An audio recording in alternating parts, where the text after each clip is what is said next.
I'm Clair Thomas. I direct the natural resources here at Tillamook School District number 9. During the last year, we picked up an EPA grant that would work into our natural resources and creating opportunities for students to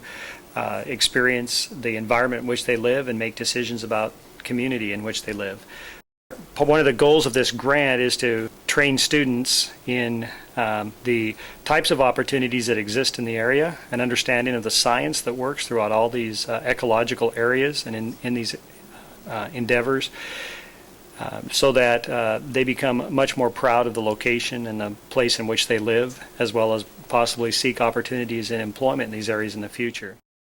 This particular project in the priorities of education are developing a scope and sequence in kindergarten through high school so that students will follow a progression, whether it's in geology, in soils, or in salmon, or in forestry, or any of the other areas in shellfish, etc. They'll follow a progression so they get taught different things at each grade level. We train the high school students. They will go out to the sites and be in charge of specific sites, become experts in a site. Part of the goal of all this is to create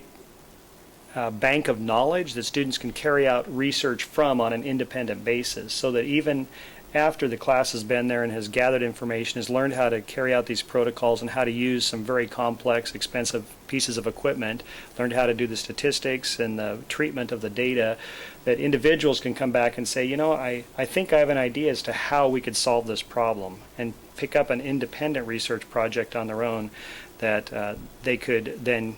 use to compete in the international science and engineering fairs. How do we know when we've been successful?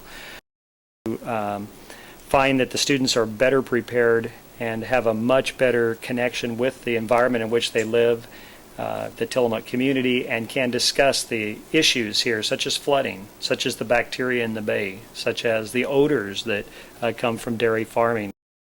And we'd like to take this model from this project as it's developed and begin to incorporate it into a lot of our other field trips and projects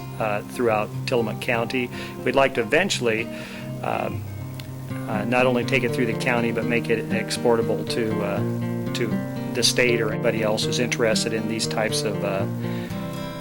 projects.